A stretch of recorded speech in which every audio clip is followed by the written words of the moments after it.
Hey guys, it's Cece, and today I am here to talk about my top 10 books that I want to read in 2020. Well, here we are. It's a new year, which means a new one of these lists, and let's cross our fingers that maybe this year I will actually complete this TBR. I was on track to finish last year's. There were just some, extenuating circumstances that didn't allow me to finish that TBR last year. I'm really hoping that this year I can focus all my attention on this, finish these 10 books. I do have a theme for this top 10 TBR, which you will hear in a minute, but first I wanted to talk about the fact that this video is sponsored by Skillshare. Skillshare is an online learning platform with thousands of classes in hundreds of different subjects. There's so many things that you can learn, and Skillshare Premium gives you unlimited access to all of these incredible classes. If you also set TBRs for yourself at the beginning of the year for particular months, maybe it's just about setting goals, something I think is incredibly important is learning how to set reasonable goals for yourself and then figuring out how to make those goals a possibility. So in the vein of that, I'd love to recommend some Skillshare classes that teach you about productivity. In particular, I wanted to shout out a class called Productivity Today by Kevin Siskar. There are a ton of really great things you can learn from this class, but I really loved learning about the difference between time management and attention management. I think I'm really good at the former and not so great at the latter, and that class gives you a really good idea of how to set attention management goals. It's really valuable. Skillshare Premium works out to less than $10 a month, and if you click the link in my description, it's going to get you your first 2 months on Skillshare free. So go ahead, click that link in the description and start learning on Skillshare today. So with that, let's jump into my top 10 TBR, and now I can tell you the theme of my TBR. The theme was top 10 books of the last decade. So this is a TBR themed around the previous decade, the books that were considered the best of the 2010s, and I got these books from a variety of lists. I will leave all of the different things that I watched or read down in the description below. You can go and check those out, see if there are some best of the decade books that you would be interested in reading this year. That does mean this is going to be kind of a backlist TBR. A whole bunch of these are prior to 2019 releases, but I am really excited to read all 10 of these, so without further ado, let's jump in, start at number 10, we'll work our way up to number 1, and I'm going to let you know all about the top 10 books that I want to read in 2020. So the first book that I want to mention is Eliza and Her Monsters by Francesca Zappia. I found this originally on a Book Riot list, and it has come highly recommended by a lot of people. I got this edition in Owlcrate a couple of years ago, and I just haven't gotten around to reading it yet. It's about a girl named Eliza who is pretty famous online for writing this wildly popular webcomic, but no one knows that she is the real writer. She's kept her identity a secret, and then this new guy transfers into her school, and he is the biggest fanfiction writer in the fandom that follows Eliza's webcomic. So Eliza keeps her identity secret, she claims that she's just another fan of the webcomic, and her and this guy start to kind of fall for each other, while also celebrating this piece of art that they love, or in Eliza's case, that they create. I've heard great things about this book, about its discussions of mental health, about its celebration of fandom culture. There are some illustrated pages in here. I'm really excited to read this one. Next, I wanted to mention The Power by Naomi Alderman. I found this on a Vox list as well as a Wired UK list. The Power is about a world where all of a sudden women gain this ability. They have an electric current that they can use to cause immense pain to other people and even death, and this is about the entire power structure of the world upending itself because all of a sudden all of the women in the world have this power. I first heard about this book through Monica over at Monica Kim, one of my faves, one of my good friends, and she hyped this book so much, and then I've seen a few other reviews that have really hyped this book, so when I saw this on a couple of different best of last decade lists, I knew that this had to be one of the books that I focused on in 2020. Next up, I want to talk about Fates and Furies by Lauren Groff. Fates and Furies is a literary fiction novel following a married couple over about 24 years of their life. I found this book on a couple of different best of the decade lists. There was one on LitHub, and also Penguin Random House listed this as one of the best books of the decade. I'm really interested in books that are set across a wide span of time, and so I was immediately drawn to this book for that. It starts in 1991 when this couple is at like the tail end of their college years. By graduation, they are married. I just think that the opportunity to spend multiple decades with characters is so valuable, and it's such a cool experience to see how much characters change over that amount of time. I think it's because I'm so used to reading YA, where usually stuff is set across a few months, maybe a year. I've really, in the previous years, been getting into literary fiction that's set over huge amounts of time. So that is what drew me to this book, that is why I own it, and seeing it on a couple of best of the decade lists meant, of course, I had to give it a read. Next up, we have to talk about a book that was on so many best of lists, it's kind of out of this world, like if we're being real. That book is A Little Life by Hanya Yanagihara. Yes, I have never read this book, which might seem wild to some people who've been watching my channel for a while, because I seek out books about queer people, and this is a pretty classic piece of fiction about the gays. I think the issue has been that I know this book is going to make me incredibly sad. Like, everyone who reviews this book is like, get ready to enter depression station, because that is A Little Life.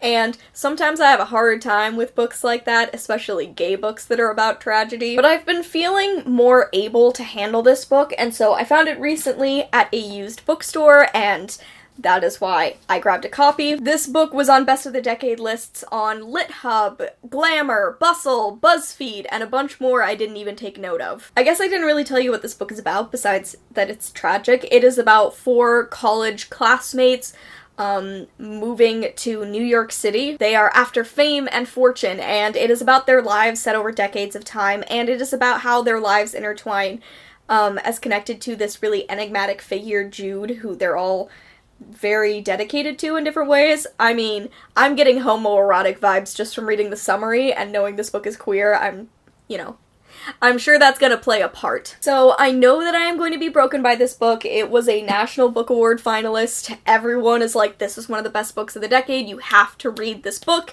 So it's finally time for me to give A Little Life a try. Moving on, I want to talk about a YA book that is Strange Grace by Tessa Gratton. I feel like I've been focusing a lot on adult fiction, and I still have a few more adult fiction books to talk about, but I promise there are more YA books on this list. This was listed as one of the best books of the decade by a friend of mine, Melanie, from the channel Mel to the Any, which a lot of you probably know Melanie through YouTube or Instagram or Goodreads. And this is a lesser known YA book. Seeing it on that list that Mel made, I just felt like I wanted to give it a shot this year and see if I agree that it's one of the best books of the decade. Not that I'm like discounting anyone's opinion when I read these books, but it just makes me curious when books are esteemed that much, that are celebrated as the best of the decade. It makes me want to read them immediately. This is about a town who has made a deal with the devil to make sure that the town prospers. Whenever the slaughter moon rises, they sacrifice a young man's life.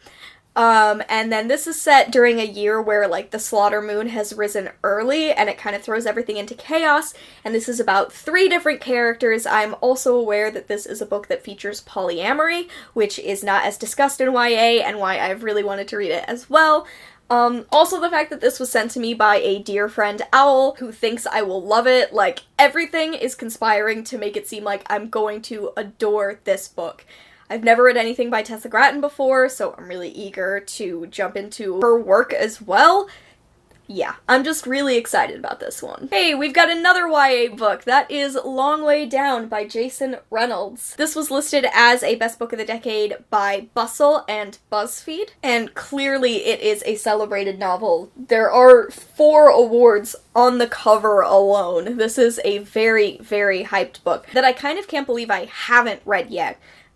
Except for the fact that this is a novel in verse, and up to this point I've been very hesitant to read poetry and novels in verse. But after recent successes with novels in verse, I've decided to give more a shot, and since this one is so highly celebrated, I felt like this had to be kind of the first one that I jumped into in 2020, so this is going to be on an upcoming TBR as well. But this is a novel in verse about a boy after his older brother is shot. That's kind of all I know about it. If you want to know more awards this has won, there's literally a full page list in the front cover, so this is one celebrated YA book, and I can't wait to read it. We also have Sing Unburied Sing by Jesmyn Ward. This is another book that was on so many best of lists. Like, at some point I stopped writing them down because there were too many to list. So LitHub, Bustle, The Inquirer, Time, Entertainment Weekly, like those are just some of the lists that had Sing Unburied Sing as a best book of the decade. This is another one that I feel like people knew was going to be on best of the decade lists because again, we already have some awards sitting here on the cover.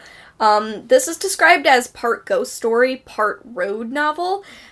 So it is about a past and a present, and it is about a family driving to the Mississippi State Penitentiary. After I mentioned this in a recent haul, pretty much everyone in the comments was like, I am so glad you picked this book up, it is perfect for you, you're going to love it, and I trust all of you. I feel like you all know my taste pretty well, so I was pretty sure I was gonna love this, but after all of the rave reviews and all of you commenting saying that I was going to love it, I was thrilled how many best of the decade lists this was on because it gave me the perfect excuse to make this one of the first books I read in 2020 as well. Okay, we are into the top 3, so my number 3 spot is going to go to Annihilation by Jeff Vandermeer. This book was on the BuzzFeed Best of the Decade list, and this is the first part of the Southern Reach trilogy, so there are 2 more books in this series.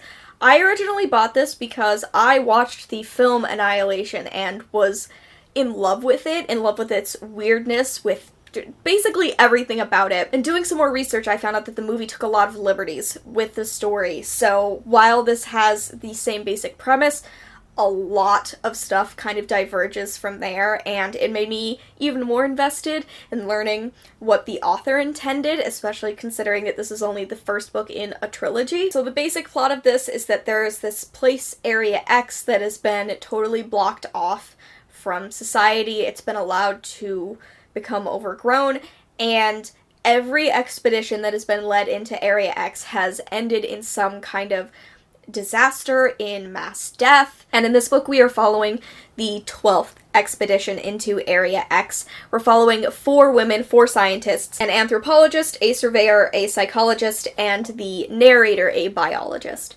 So I think this is going to be super creepy and weird and upsetting, and considering it sounds like weird sci-fi with female main characters, that's basically my entire everything, so very excited that I get to read Annihilation. The last 2 books on this list are both YA books, so back to YA. The number 2 spot of my top 10 to read in 2020, we have Want by Cindy Pon. Want was listed in Paste magazine, as well as being on Wreck-It Rachel's top 100 books of the decade list. I got the chance to meet Rachel at Book Expo last year, and her blog is incredible. You should absolutely be following Rachel if you want to know about new releases. This is about a main character named Jason, and it is set in a future world where the rich, the elite, have the chance to buy longer lives.